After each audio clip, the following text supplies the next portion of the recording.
Saya pernah satu ketika seorang tanya, Ustaz, saya nampak Ustaz dalam video kata Allah ke atas. Betul ke Ustaz? Saya pun jawab dengan kenalan ni lah. Tak ada. Saya tak cakap. Dia kata, Ustaz, saya nampak dengan video saya nampak sendiri. Ustaz cakap jelas Allah di atas. Saya kata, oh kalau yang Haji nampak betul tu, betul lah tu. Tapi bukan saya kata, Allah kata. Allah kata, Nabi kata, sahabat kata, tabi'in kata, tabi'in kata. Dan juga imam yang 4 kata. Dan semua orang yang nafi pun kata, Allah kata. Mereka pun kata, Nabi kata, sahabat kata. Cuma mereka susah nak terima. Sebab apa? Mereka sebutkan kaedah lain. Kemudian saya tanya balik. Saya tanya Haji balik. Satu soalan. Yang betulnya apa? Di mana Allah? Dia kata, Allah tak bertempat. Saya tanya balik. Siapa kata? Ada ayat Quran? Ada hadis Nabi SAW? Satu hadis ya. Ada kalam isteri-isteri Nabi SAW, sahabat-sahabat Nabi SAW, generasi awal. Ada kalam tabi'in, tabi'in, tabi'ut atba', kalam imam 4. Tak ada. Dari mana datang? Kaedah tu tak wujud. Sebab kita kaedah tu diambil daripada luar. Kaedah ni digunakan untuk menghukum semua ayat Quran, semua hadis berkaitan dengan sifat, berkaitan dengan uluhullah. Takkan kita semua dalil ni perlu tunduk dengan satu kaedah yang diambil dari mana pun kita tak tahu sumbernya. Allah tak bertempat. Ribuan tu kata, ribu ke Ustaz? Ribu. Cerita istiwa saja 7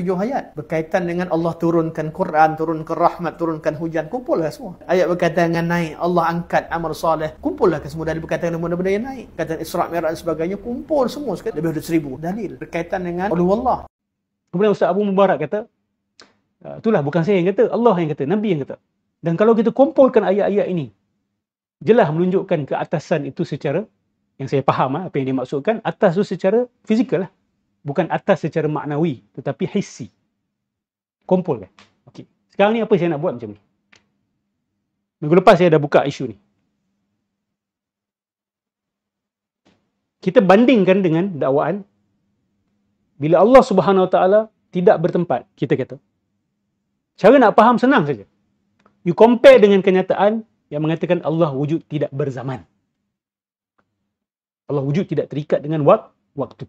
Sebab mereka selalu tanya kata. Dia kata, mana dalil? Siapa kata? Allah kata ke? Nabi kata ke bahawa Allah wujud tidak bertempat? Siapa cakap mana? Dan kalau kumpulkan ayat Quran, hadis-hadis Nabi menunjukkan bahawa seolah-olah macam dia nak kata bertempat lah sebenarnya. Berarah lah sebenarnya. Okey.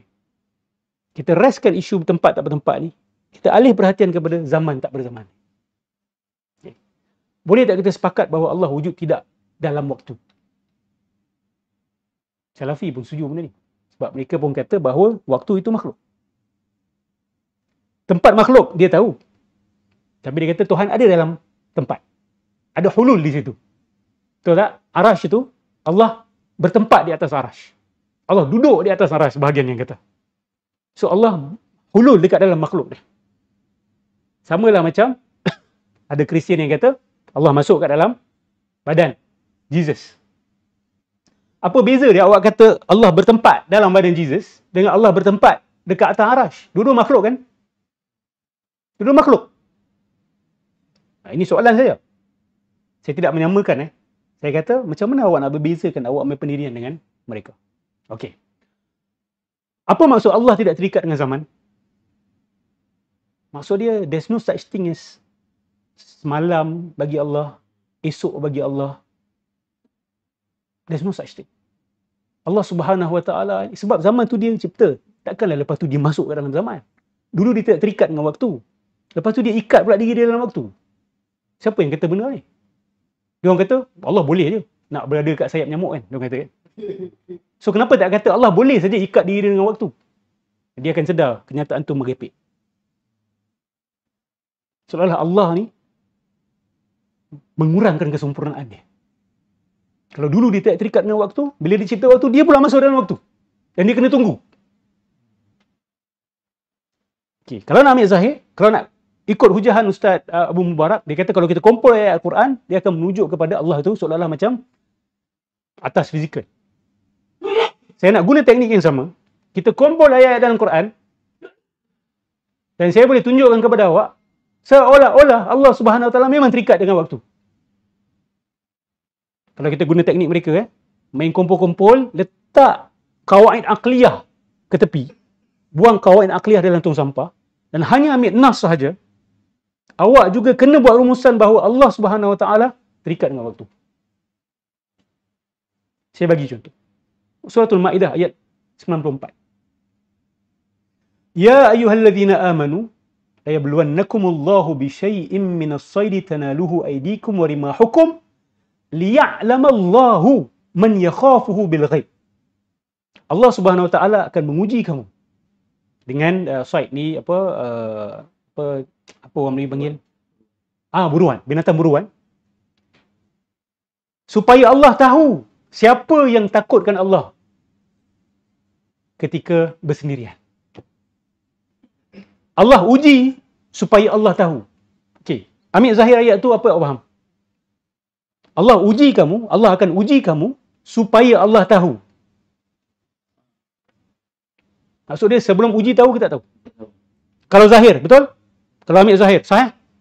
Kalau ambil zahir ayat tersebut, sebelum Allah uji, Allah tak tahu. Allah kena uji untuk dia tahu. Ambil zahir lah. Ini bukan satu ayat je dalam Quran macam ni. Banyak Allah ulang macam ni. So kalau guna teknik Ustaz Abu Mubarak, kita kumpul.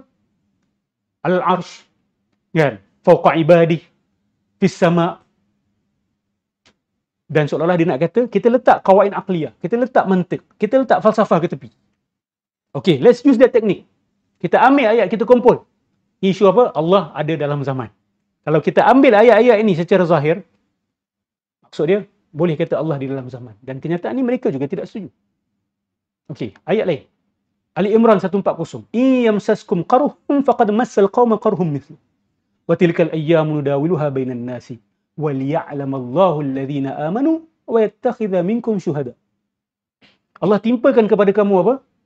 Kelukaan, sakit, penderitaan. Dan kalau penderitaan itu menimpa kamu, dia telah menimpa kepada musuh kamu dengan derita yang sama. Dan begitulah hari-hari itu Allah pusingkan. Kadang kamu ke atas, kadang kamu dekat bawah. وَلِيَعْلَمَ اللَّهُ الَّذِينَ آمَنُوا وَيَتَّخِذَ مِنْكُمْ شُهَدَاءَ. Dan supaya untuk Allah tahu mereka-mereka yang beriman dan mengambil di kalangan kamu saksi-saksi. Apa tu? Allah uji untuk Allah tahu lagi. Tak cukup. Kita ambil lagi. Suratul Kahf ayat 12. ثُمَّ بَعَثْنَاهُمْ لِنَعْلَمَ أَيُّ الْحِزْبَيْنِ أَحْصَى لِمَا لَبِثُوا أَمَدًا. Kami bangkitkan mereka supaya kami tahu kumpulan mana satukah di antara dua kumpulan ini أَحْصَى لِمَا لَبِثُوا أَمَدًا, yang lebih tepat pengiraan waktunya. Tengok Allah bangkitkan supaya Allah tahu. Maksudnya sebelum Allah bangkitkan, Allah tahu ke tidak? Kalau ambil zahir. Sudah Allah kena bangkitkan untuk Allah tahu. Kalau ambil zahir ayat ini. ثُمَّ بَعَثْنَاهُمْ لِنَعْلَمَ. Sebab lam dekat sulam apa? Siapa belajar nahu? Lamut ta'lil. Illah dia apa? Dhahabtu ila al-madrasati lit-ta'lim. Aku pergi ke madrasah untuk mengajar. Untuk tu lah. Aku pergi ke madrasah untuk Allah Subhanahu Wa Taala bangkitkan supaya Allah tahu. Seolah-olah zahirnya di situ sebelum Allah bangkitkan Allah tidak tahu. So saya kata ambil zahir seolah-olah Allah ada dalam waktu ni. Saya pun boleh buktikan seolah-olah Allah dalam waktu. Kalau saya ketepikan qawaid aqliyah dan saya ketepikan ayat-ayat lain. Saya ketepikan laisa kamitslihi syai'. Saya ketepikan wallahu bikulli syai'in alim. Saya listkan ni. Bukan sikit ayat ni. Ada lagi. A'udzubillahi minasyaitonir rajim. Wa kadzalika ja'alnakum ummatan wasatan litakunu syuhada'a 'alan nasi wa yakuna ar-rasulu 'alaikum syahida. Wa ma ja'alna al-qiblata allati kunta 'alaiha illa lina'lama man yattabi'ur rasula mimman yanqalibu 'ala 'aqibai. Ni isu kiblat. Allah kata apa? Wa ma ja'alna al-qiblata allati kunta 'alaiha illa lina'lama man yattabi'ur rasul mimman yanqalib 'ala 'aqibai. Yang saya faham kat sini, Allah kata dia tidaklah mengubah kiblat kamu daripada kiblat asal kamu.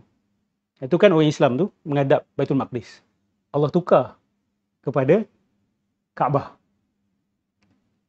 Tidaklah kami buat begitu kecuali untuk kami tahu, better tahu siapa yang mengikut Rasul dan siapa yang akan berpaling tanah. So Allah uji, lagi sekali Allah uji untuk Allah tahu. Sebelum Allah uji, Allah tak tahukah? Allah perlu uji ke untuk dia tahu sebenarnya? Kalau dia tak uji pun dia tahu kan? Kita akan pilih yang mana? Tapi ayat ni seolah-olah kata dia kena uji untuk dia tahu. So ambil zahir. Bila ambil zahir, bila ambil ayat-ayat ni, kumpulkan seolah-olah Allah ada dalam waktu. Sedangkan kita sepakat Allah bukan dalam waktu. So saya tanya, mana dalil yang mengatakan Allah bukan dalam waktu? Ada dalil? Kan orang tanya kita kan, Allah mawjud bila makan, dalil mana dalil? Allah wujud tidak bertempat, mana dalil? Sekarang saya tanya awak, Allah mawjud wa annahu ghairu mahsur fi zamanin. Allah SWT tidak terikat dengan waktu, mana bukti? Mana dalil? Boleh bawa? Saya tahu dalil apa yang mereka akan bawa. Mereka akan bawa, wallahu bikulli syai'in alim. Kan? Allahu khaliqu kulli syai'. Allah mencipta segala-galanya, termasuklah waktu sekali. Apa lagi dia akan bawa? Allah bikulli syai'in muhit. Allah meliputi segalanya. Ilmu dia meliputi segalanya.